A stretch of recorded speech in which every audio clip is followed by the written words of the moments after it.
My grandfather Wilson used to tell me that in the desert, silence doesn't mean you're alone. It means you're being hunted. It was the summer of 1988. I was working a graveyard shift at a security outpost for a cheap boss named Roy when something walked out of the brush that defied the laws of God. It was a massive, fur-covered thing that walked on two legs, dragged a twisted limb behind it, and knew exactly how to mimic my voice. By sunrise, Officer Tony Baca would tell me I was lucky to be alive. But the teeth marks embedded in the steel window frame told a different story. My name is Andrews. Back in my early 20s, I took a job guarding a remote lot off the highway. It was supposed to be easy money. I was wrong. If you've never sat inside a lit security booth in the middle of a pitch-black desert, let me explain the feeling. You are living in a fishbowl. You can't see out, but everything in the dark can see in. That night began like 100 others, boring, hot, and quiet. But around 2:45 a.m., the routine shattered. A trucker nearly took the gate off its hinges trying to get in. He was pale, shaking, and swearing that something big had jumped onto his rig while he was doing 70 on the interstate. He didn't stay long, but he left me with a warning: lock the doors. 30 minutes after he drove off, I heard metal scraping against the back wall, and then I heard a voice asking to be let in. It wasn't a man. It wasn't a coyote. And it wasn't going to take no for an answer. To work a security job in the middle of the Arizona desert in 1988 meant accepting two things. The heat never truly leaves the asphalt, and the silence is heavy enough to crush you. My station was a glorified tin can sitting on a patch of gravel about 10 miles outside of Holbrook, right off Interstate 40. It wasn't much to look at, just a small, square guard booth with windows on all four sides, a rusted gate that screamed every time you opened it, and a single floodlight that buzzed like a dying insect. It was a lonely post, the kind of place you only end up at if you're running away from something or running toward a paycheck that no one else wants. The sudden, sharp hiss of a soda can opening. I was running toward the paycheck. My boss was a man named Roy. If you looked up functional alcoholic in the dictionary, you'd find a picture of Roy staring back at you with bloodshot eyes. He was in his late 40s, heavyset, with a permanent scowl etched into a face that looked like old leather left out in the sun too long. He always smelled of cheap whiskey and stale cigarette smoke, a scent that seemed to linger in the booth long after he'd driven away in his battered pickup. On my first night, Roy had given me the grand tour, which took all of 30 seconds. He kicked the metal door of the booth to show it locked, barely, and pointed to the rotary phone on the desk. "You call the cops if someone tries to steal the copper wire," he'd grunted, not making eye contact. "You call me if the place burns down. Otherwise, you sit here, you keep that gate closed, and you stay awake. I don't pay you to sleep." He didn't pay me much to be awake either. But I was 23, lean, and hungry for stability. I nodded, took the keys, and watched him leave. I didn't ask about the previous guard. I didn't ask why there were deep scratches on the metal siding of the booth that had been painted over with a slightly different shade of white. I just wanted the money. The buzzing of the overhead light gets louder, then snaps back to normal. The job was mostly boredom. From 10:00 p.m. to 6:00 a.m. my world shrank down to that 6x6 box. I had a stack of paperback westerns, a thermos of black coffee that tasted like battery acid, and the radio. The isolation was absolute. During the day the highway was a river of noise, but at night the traffic died down to a trickle. Maybe one semi-truck every hour, their headlights cutting through the blackness like searchlights before fading into the distance. Beyond the station's small circle of artificial light, there was nothing, just miles of scrub brush, cactus, and sand. Grandfather Wilson would have hated that job. He was a serious man, steeped in the old ways of Sonora and the legends of the Navajo lands we now lived near. When I told him I took the graveyard shift out near the highway, he didn't congratulate me. He just looked at me with those dark, knowing eyes and told me to be careful. "The desert is not empty, Andrews," he had said, using my full name. "There are things that own the night, things that were here before the asphalt." He talked about the Ye Naldlucia, the Skinwalkers. He told stories about witches who wore the skins of animals, creatures that mocked the voices of men to lure them into the dark. He gave me a small pouch of red coral and told me to keep it in my pocket. I left it at home. I was a modern man. I was 23 years old in the United States of America. I believed in steel, in electricity, in the revolver Roy kept in the desk drawer, though he'd told me never to use it unless I absolutely had to. I didn't believe in monsters. I thought my grandfather's stories were just that, stories. Fairy tales to scare children into behaving. That arrogance was my flaw. It was a shield I wore to pretend I wasn't afraid of the dark. Because the truth is, when you're sitting in that glass booth at 3:00 a.m., you are afraid. The booth was illuminated from the inside, which meant the glass acted like a mirror. I could see my own reflection, my tired eyes, my uniform name patch reading EDDIE, but I couldn't see anything past the glass. I was on display, a specimen in a jar. Any creature standing 5 feet away in the darkness could have been watching me, studying me, counting the number of breaths I took, and I never would have known. Sound of a twig snapping violently. But that night, July 18th, started quietly. Too quietly. I was reading a book, trying to ignore the smell of chemical cleaner that Roy used to mop the floor. The radio was playing low, some country station out of Flagstaff. The air conditioner rattled in the window frame, fighting a losing battle against the trapped heat. I checked my watch, 2:15 a.m. I remember thinking about my sister. I was saving up to help bring her over from Hermosillo. I did the math in my head. If I worked double shifts for 3 more months, I'd have enough. Just 3 more months of sitting in this box. 3 more months of Roy's bad attitude and the crushing boredom. I poured another cup of coffee. I looked out at the darkness, seeing nothing but my own reflection staring back. I felt safe. I felt alone. I had no idea that in less than an hour, the isolation I cherished would turn into a cage, and the grandfather I dismissed would be the only voice in my head making any sense.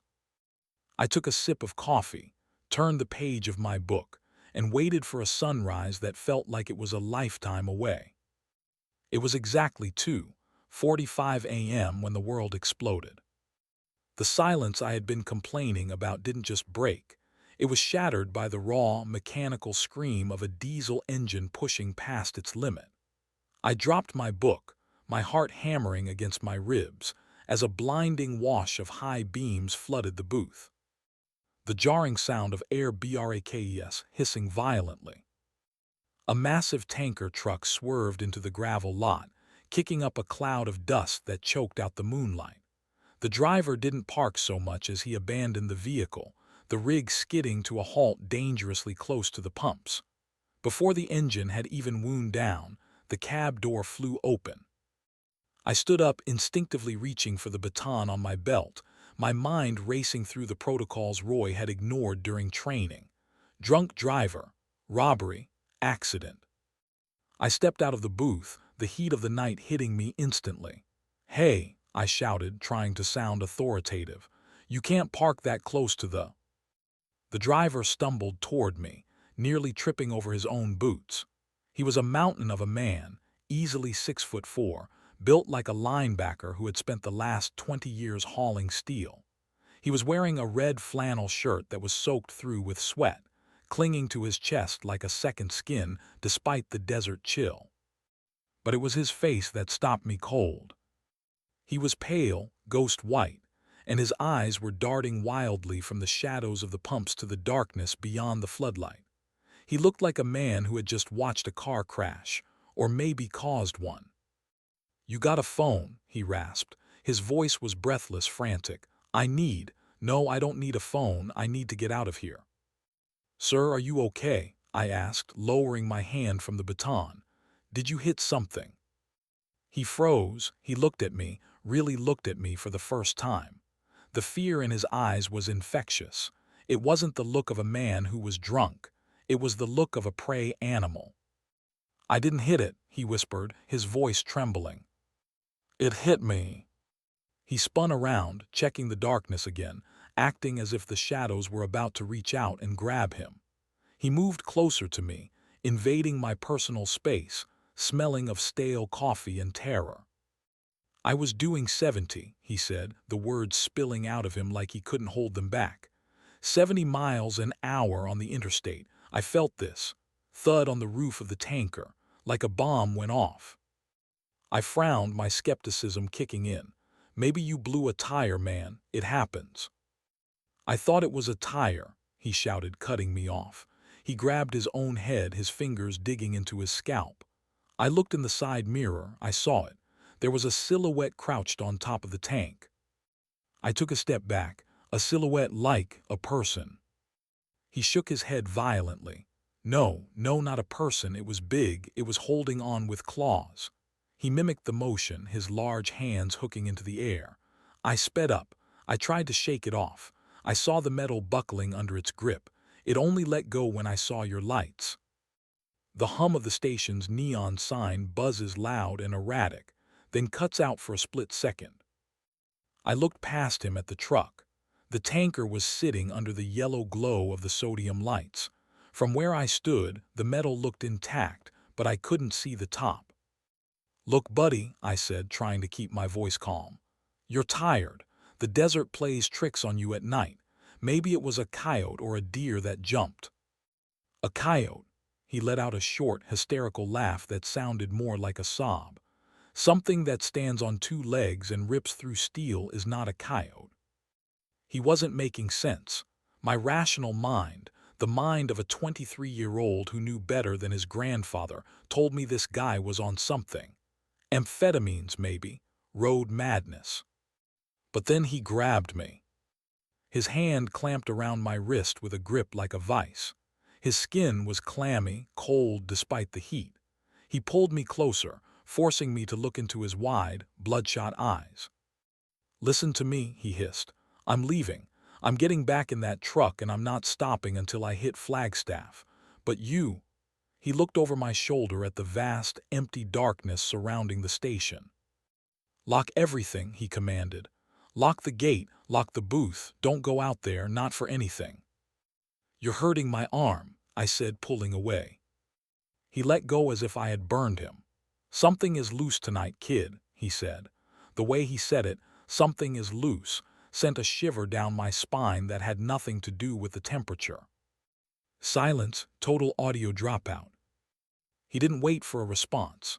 He scrambled back into his cab, his movements jerky and uncoordinated. The engine roared back to life, belching black smoke into the air. He slammed the truck into gear and peeled out of the lot, tires spitting gravel as he merged back onto the highway. I watched his taillights fade into the east, swallowed by the night. For a moment, I just stood there in the dust he had left behind. My heart was still racing, but now I felt foolish. I was standing alone in a parking lot, scared of a story told by a strung-out trucker. "Crazy," I muttered to myself. Guy was totally crazy. I turned back toward the booth. I wanted to go inside, sit down, and finish my coffee. I wanted to turn the radio up loud enough to drown out the memory of his voice. But as I reached for the door handle, I paused. The silence had returned, but it was different now. The wind had died down. The crickets, which had been chirping all night, had stopped. I looked out at the desert. It looked the same as it had an hour ago: cactus, sand, shadow. But the trucker's words were echoing in my head like a bad song. "Something is loose tonight." I stepped inside the booth, and, for the first time since I started working for Roy, I turned the deadbolt on the door. The loud, mechanical click of the lock sliding home. I sat down and picked up my book, but the words swam on the page. I kept looking at the window.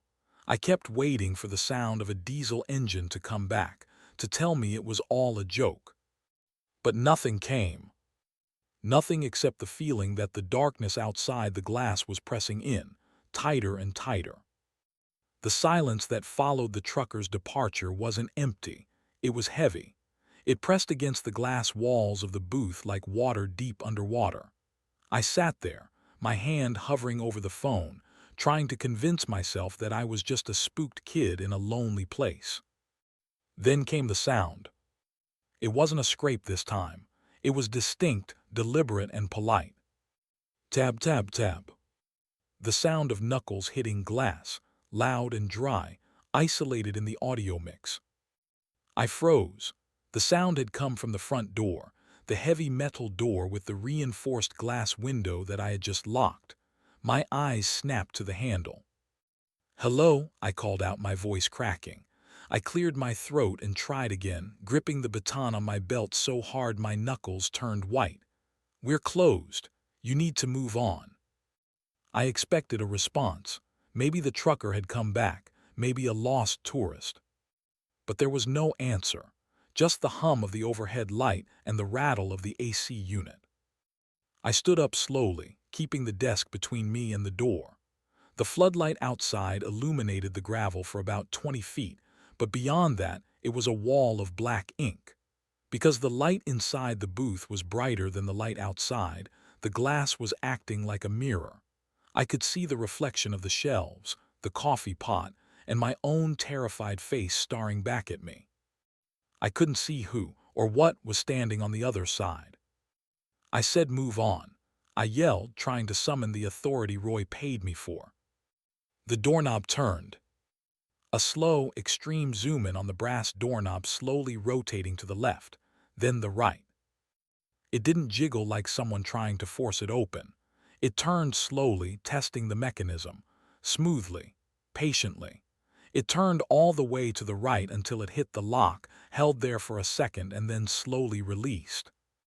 My breath caught in my throat. This wasn't an animal. A coyote doesn't turn a doorknob. A bear doesn't test a lock.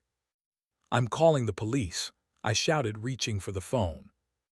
And then the voice came. It didn't come from a throat. It sounded like it was coming from everywhere and nowhere at once, vibrating against the glass. "Open up," the voice said. "I'm cold." My blood turned to ice. I dropped the phone receiver. It dangled by its cord, swaying back and forth.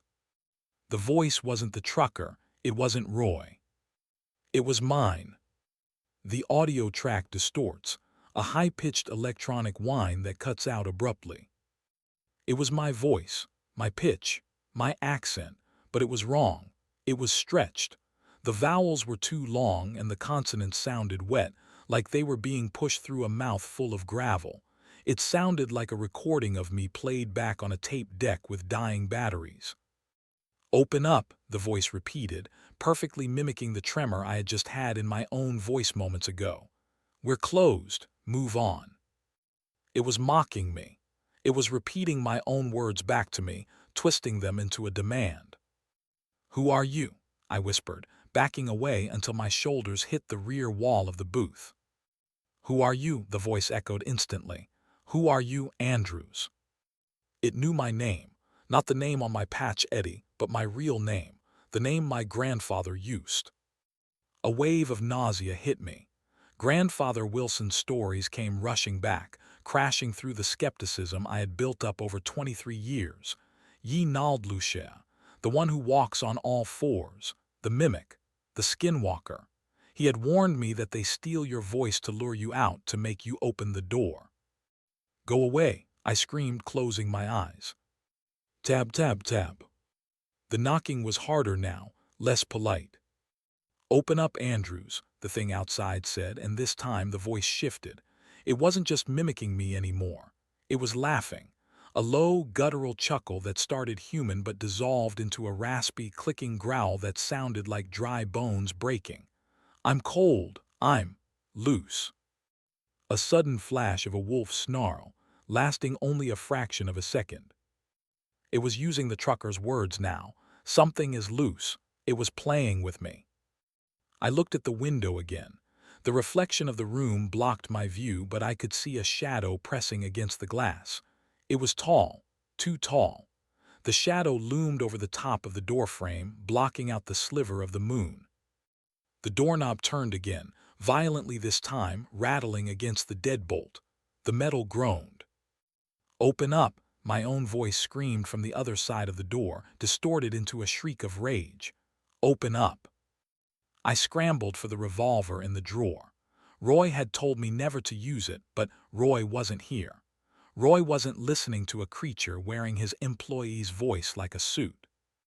I grabbed the gun, my hands shaking so bad I almost dropped it. I pointed it at the door. "I have a gun," I yelled. The rattling stopped instantly. The silence returned, sudden and absolute. For 10 seconds I didn't breathe. I stared at the door handle, waiting for it to move.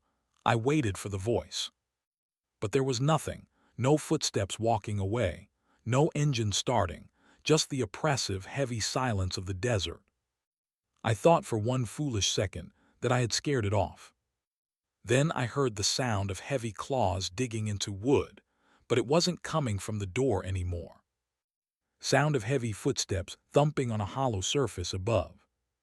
It was coming from the roof. The ceiling of the guard booth wasn't made of reinforced steel like the door.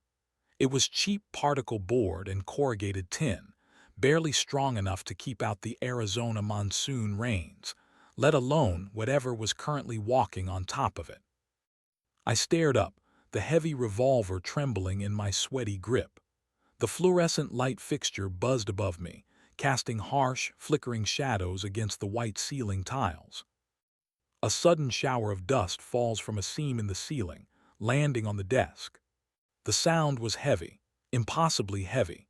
Every time the creature took a step, the entire structure groaned. I could see the cheap fiber panels bowing slightly under the weight, the metal grid holding them in place squealing in protest. It was packing, walking from one corner of the roof to the other, slowly, methodically testing the integrity of the barrier between us. It sounded like a playful cat, if that cat weighed 500 pounds. I dropped the gun onto the desk, a loud, clumsy clatter that made me flinch, and grabbed the phone receiver that was still dangling by its cord. My fingers were slick with sweat, slipping over the rotary dial. I forced myself to focus. 911. The wait felt like an eternity. The ringback tone purred in my ear, a calm, mechanical sound that felt completely disconnected from the nightmare happening 3 feet above my head. It stopped directly above the center of the room, directly above me. "Navajo County Sheriff Dispatch," a woman's voice answered. She sounded bored, tired. She sounded like she was in a warm room with a cup of coffee, safe. "I need help," I whispered, my voice barely working. "I'm at the remote shell station off Interstate 40, the security post. I need an officer now." "Sir, speak up," the dispatcher said, her tone shifting slightly. "What is the nature of your emergency?" "There's someone here," I hissed, looking up at the ceiling as a long, dark scratch appeared on one of the white tiles. It's on the roof. It's trying to get in." "You have a trespasser on the roof," she sounded skeptical. "Is he armed? Is he threatening you?" "It's not a he," I shouted, losing control. "It's not a person, it's the thing from the highway." It mimicked my voice. There was a pause on the line. I could hear the static, the distance between us. I knew how I sounded. I sounded like the trucker. I sounded like a crazy person who had been out in the heat too long. "Sir, I need you to calm down," she said, her voice dropping into that patronizing tone they use for drunks and hysterics. "Do you have the door locked?" Yes, the door is locked." "Okay, stay inside. Do not go out. I have a unit on patrol near Holbrook. Officer Sandoval is about 20 minutes out. I'll patch it through." 20 minutes. She might as well have said 20 years. "I don't have 20 minutes," I yelled into the receiver. "It's breaking the roof, it's—" The creature had jumped. The sound didn't come from the roof this time. It came from the gravel outside.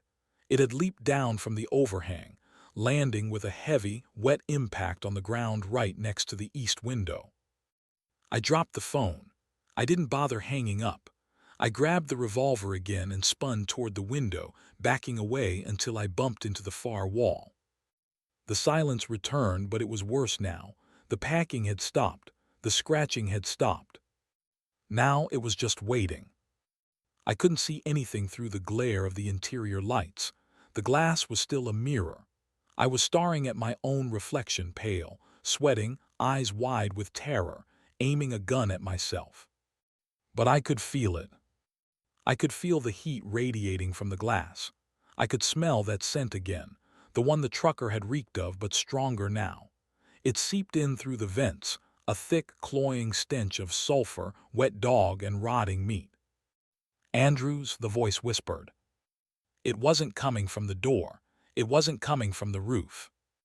It was coming from right in front of me, just on the other side of the glass. But it wasn't mimicking me anymore. It was mimicking the dispatcher. "Stay inside," the creature said, using the woman's bored, calm voice, but twisting it with a low, animalistic growl. "Officer Sandoval is 20 minutes out."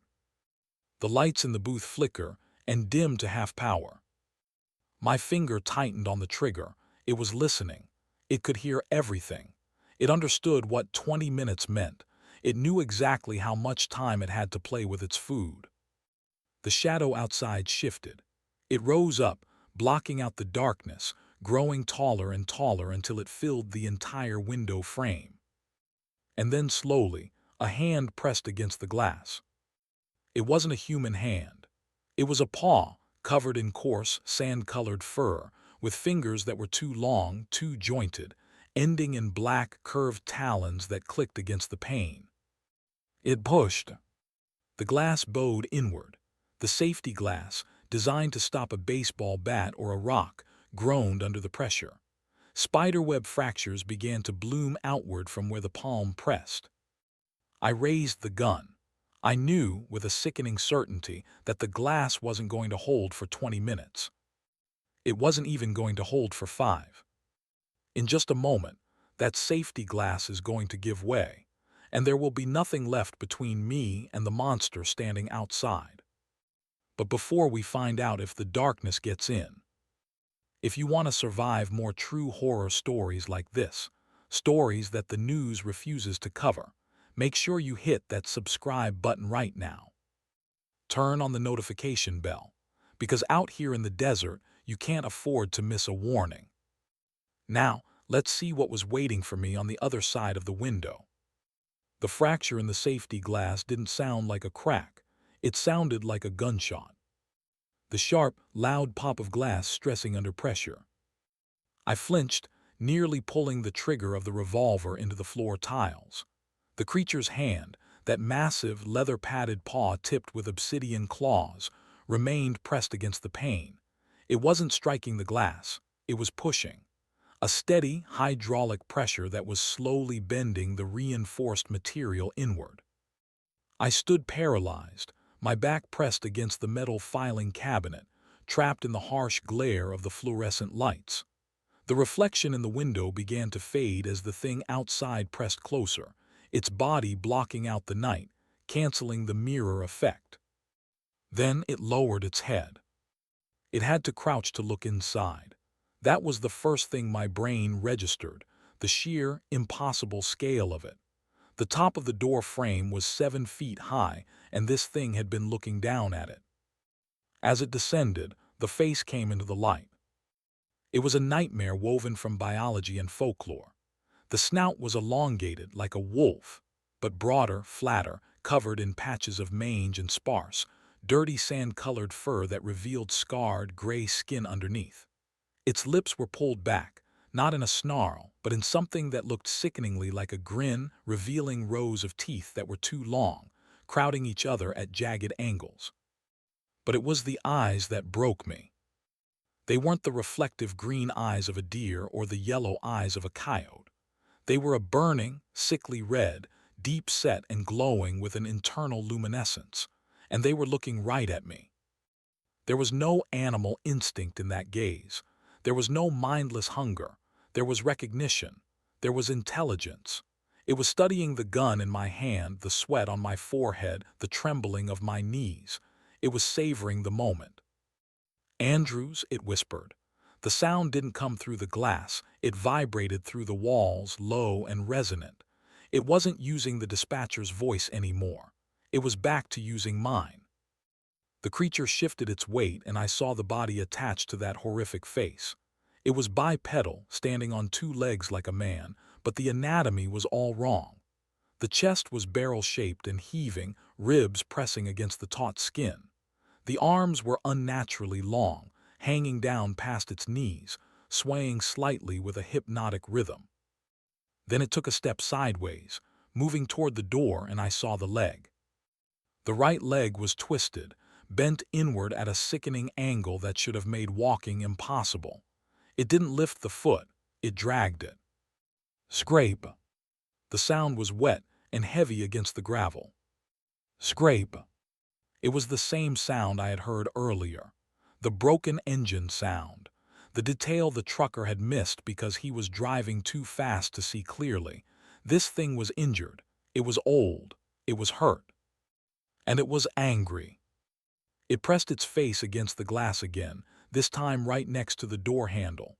Its breath fogged the pain, a cloud of condensation that lingered for a second before fading. I saw its nostrils flare, taking in the scent of the booth, the coffee, the cleaning chemicals, my fear. "Let me in," it mimicked. But this time it changed the inflection. It sounded like a pleading child. It sounded like me when I was 10 years old begging my mother for water. The psychological violation was worse than the physical threat. It was digging into my head, pulling out memories, using my own humanity as a weapon against me. I raised the gun with both hands. "Get back," I screamed, my voice raw. "I'll kill you. I swear to God I'll kill you." The creature stopped. The red eyes narrowed. It looked at the gun barrel, then back at my eyes. It laughed. It was a barking, hacking sound, like a coyote choking on a bone. It threw its head back, exposing a thick, muscular neck covered in scars, and howled, a sound that started as a laugh and ended as a shriek that vibrated in my teeth. Then the playfulness vanished. The creature's expression shifted from mockery to pure, predatory focus. It reared back, lifting its good arm high above its head. I saw the muscles coil under the leathery skin. I saw the claws, 5 inches long and curved like scythes, catch the light. It wasn't going to wait for me to open the door. It wasn't going to wait for the glass to break on its own. It was done toying with its food. I scrambled backward, tripping over the swivel chair, falling hard onto the linoleum floor just as the creature's arm came swinging down. The impact shook the entire foundation of the booth. Dust rained down from the ceiling. The glass didn't shatter. Roy's cheap station had one saving grace: the security grates. But as I looked up from the floor, scrambling to get my footing, I saw the metal bars outside the window shutter. The creature hadn't hit the glass. It had hooked its claws into the steel security grate Hank had installed years ago. It pulled. The bolts screamed. The concrete around the window frame began to crack. This thing wasn't just trying to break the glass. It was tearing the station apart to get to me. The sound of steel giving way is something you feel in your teeth before you hear it in your ears. It started with a high-pitched whine, the sound of a bolt being stripped of its threads by sheer, impossible torque. I scrambled backward on the linoleum, my boots slipping on the dust that was raining down from the ceiling tiles. I watched, paralyzed, as the heavy security grate, the one Roy had sworn could stop a truck, began to peel away from the concrete wall like a wet sticker. The top left bolt sheared off first. It shot across the room, ricocheting off the filing cabinet with a spark that momentarily lit up the dark corner where I was cowering. The creature wasn't just pulling, it was rowing. It had braced its twisted leg against the foundation of the booth and was using its massive upper body to leverage the metal frame out of the concrete. I could hear the wet, tearing sound of its muscles straining, a gross biological noise overlaid by the screaming of the metal. "No," I whispered, gripping the revolver so hard my hand started to cramp. "No, no, no." The second bolt popped, then the third. The entire grate swung loose, hanging by a single rusted hinge at the bottom. The creature didn't bother to unhook it. It simply swatted the heavy steel frame aside with the back of its hand. The grate flew off into the darkness, clattering onto the gravel 10 feet away. Now there was nothing between us but a single pane of stress-fractured glass. The creature paused. It leaned forward, its snout pressing against the spiderweb cracks. I could see the condensation of its breath, the yellow plaque on its jagged teeth, the red glow of those intelligent, hateful eyes. It smiled. Then it drove its fist through the window. The chaotic, shattering sound of glass breaking, layered over a deep bass thrum. Shards of safety glass exploded inward, spraying across the desk and the floor. I shielded my face with my arm, feeling tiny razors slice into my uniform sleeve. The sound was deafening, the crash of the window, the wind rushing in, and a roar from the creature that shook the coffee mug off the table. The smell hit me instantly. Without the glass to hold it back, the stench was overwhelming, rotting meat, old copper, and something musky and wild. It filled the tiny booth, gagging me. I raised the gun, my fingers shaking on the trigger. "Get out," I screamed. "Get back." But it didn't pull back, it reached in. An arm, impossibly long and covered in patches of mange and scarring, snaked through the broken window. It kept coming, extending further than any human arm could reach. It swept across the desk, knocking the phone to the floor, swiping the lamp aside. The hand groped blindly in the air, the black talons clicking together like knives. It was searching, feeling for me. I kicked myself further into the corner, pressing my spine against the cool metal of the back door. The booth was small, too small. The creature's arms spanned almost half the distance to where I sat. "Andrews," the voice hissed. It wasn't coming from the mimicry this time. It was coming from the creature's own throat, a wet, gargling sound that barely formed the syllables. "Come, here." The hand lunged.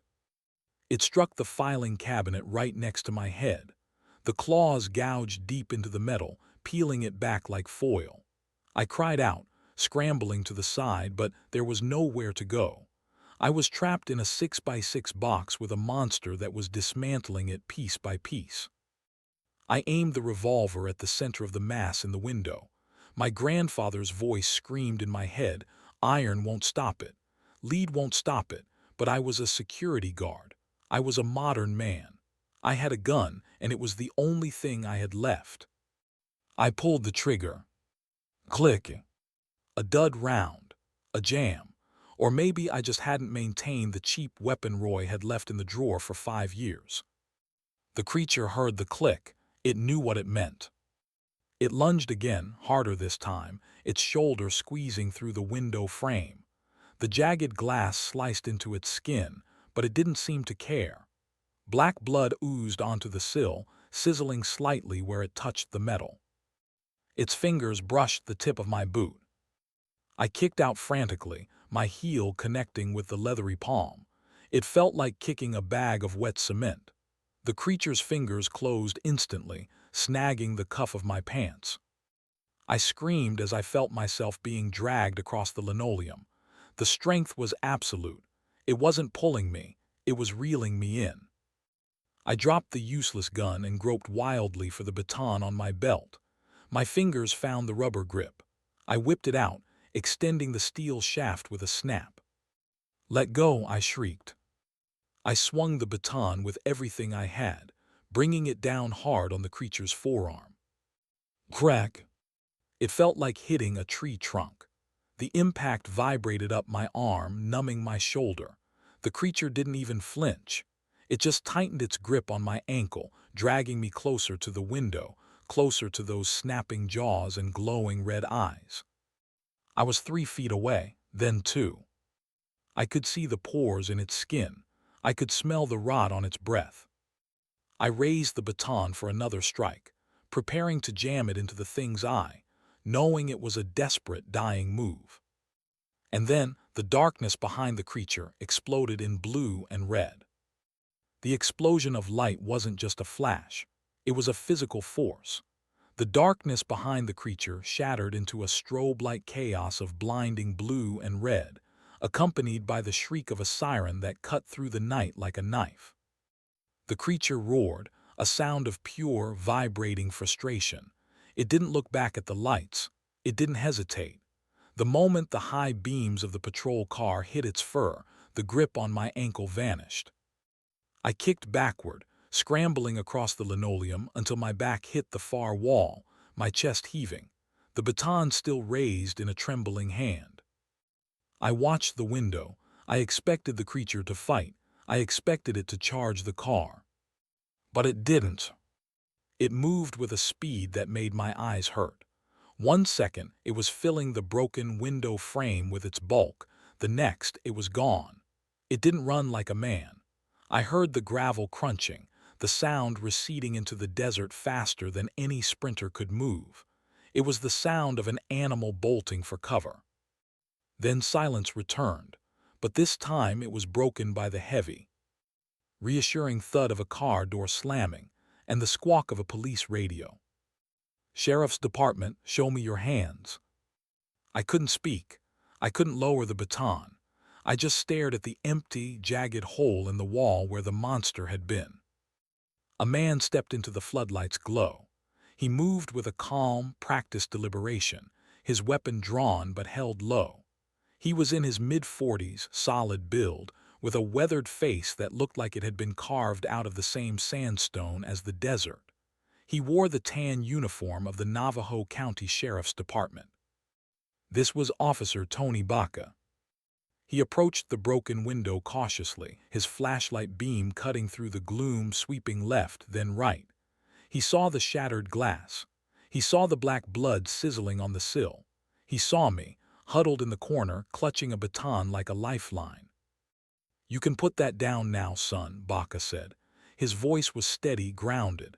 It was the voice of a man who had seen car wrecks, domestic disputes, and bar fights and knew how to de-escalate all of them. "I'm Officer Baca. You're Andrew's, right?" I nodded, my throat too dry to form words. I lowered the baton, my muscles spasms causing it to clatter to the floor. It went east," I managed to whisper, "into the scrub." Baca didn't chase it. He knew better. He swept his light toward the darkness where the creature had vanished, stared for a long moment, and then holstered his weapon. "Come on out," he said, walking around to the door.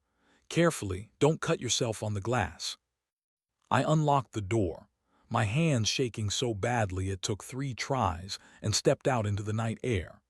The heat was still oppressive, but after the suffocating smell of the creature, the desert air felt sweet. Baca was already circling the booth. He wasn't looking at the horizon, he was looking at the ground. "You hurt?" he asked, not looking up. "My ankle," I said. "It grabbed me, it was dragging me out." Baca stopped. He shone his light on the gravel near the window. "Dragging you out," he repeated, more to himself than to me. He crouched down, hovering his hand over a depression in the dirt. I limped over to him. In the harsh beam of the flashlight, the evidence was undeniable. It wasn't a boot print.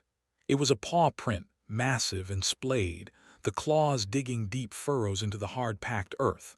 And next to it, there was a drag mark, a long, smooth line in the dust where the twisted, broken leg had been pulled along. Baca stood up slowly. He looked at the tracks, then he looked at me. The skepticism I expected, the "you're crazy, kid" speech, never came. Instead, his eyes were dark and serious. "Big" was all he said. He moved to the window. The security grate, the one Roy had paid Hank to install, was lying 10 feet away, twisted like a pretzel. Baca shone his light on the concrete wall where the bolts had been ripped out. "Torque," he muttered. "Takes a hell of a lot of torque to shear a bolt like that. A truck and a chain could do it. Maybe a winch." "It didn't use a winch," I said, my voice rising in panic.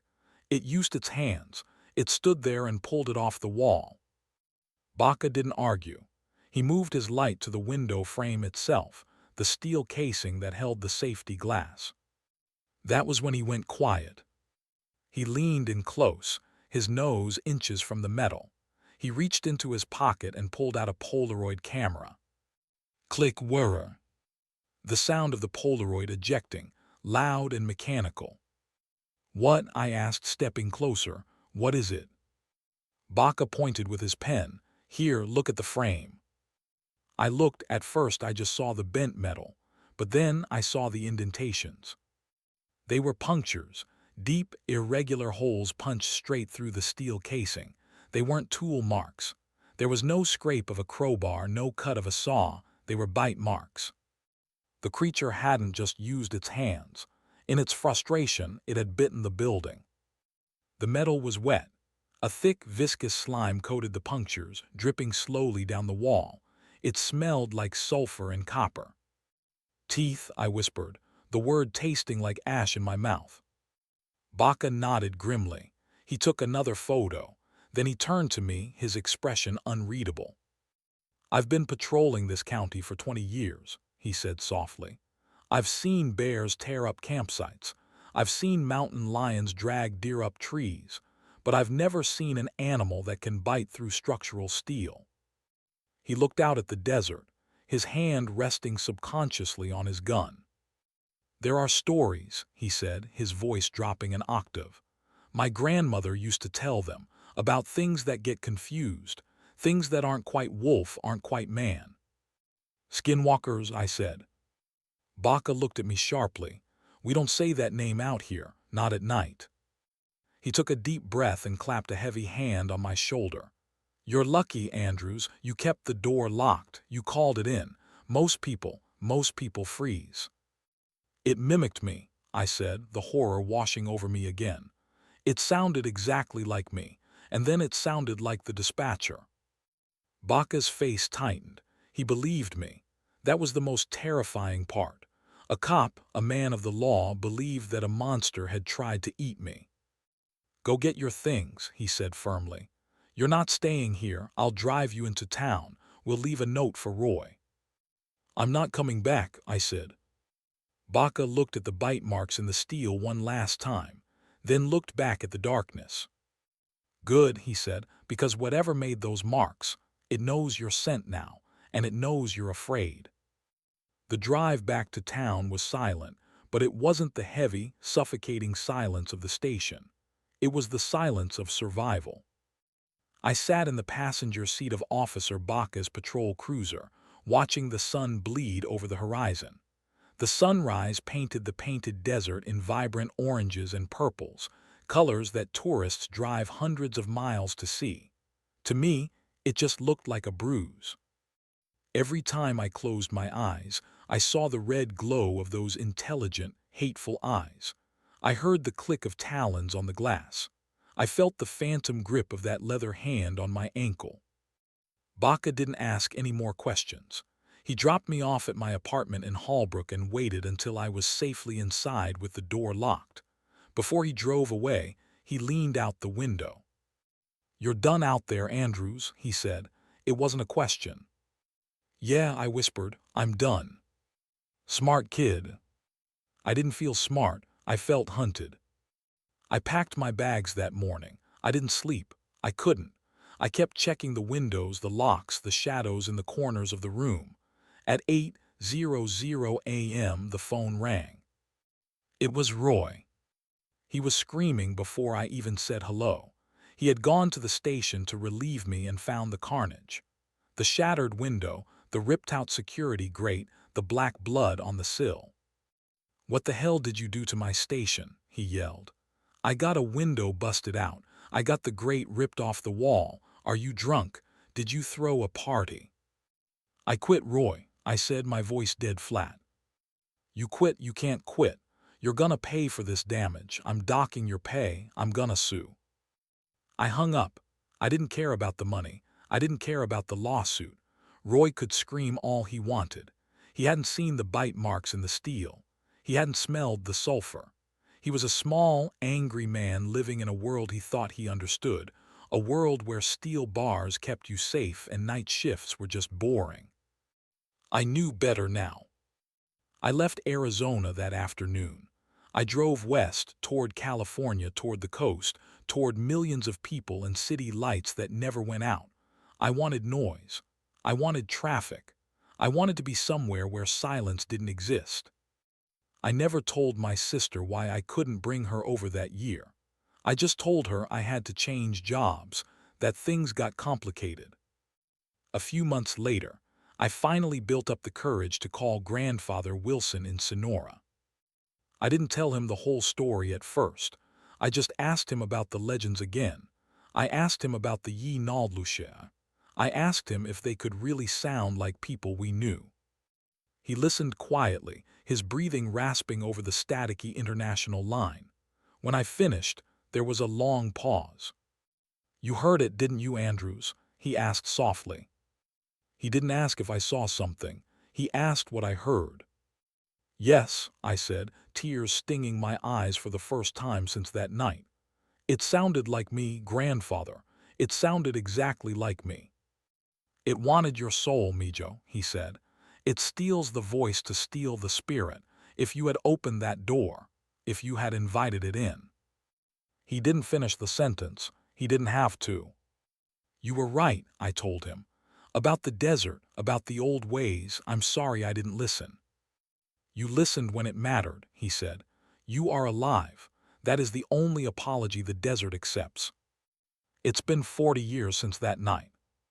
I live in Los Angeles now. I have a wife. Grandkids of my own. I work in a warehouse, surrounded by people and forklifts and noise. But I still don't work nights. And I still carry that pouch of red coral in my pocket. I touch it every time I walk to my car in a parking garage. I touch it every time the wind blows a little too hard.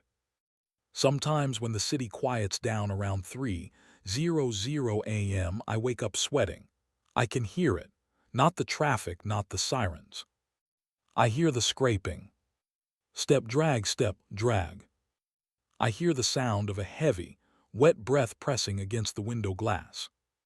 And sometimes, just as I'm drifting back to sleep, I hear my own voice calling from the hallway, asking to be let in. So take this as a warning, not a ghost story, a warning. The world is not as empty as you think it is. We build our highways and our gas stations and our fences, and we think we have tamed the wild places. We think that because we have electric lights, the darkness can't touch us. But the darkness is patient. It was here before us, and it will be here after us. If you ever find yourself alone in the desert and the silence gets too heavy, leave. And if you hear a voice in the dark calling your name, especially if it sounds like you, don't answer. Don't look. Just pray that your locks are stronger than Roy.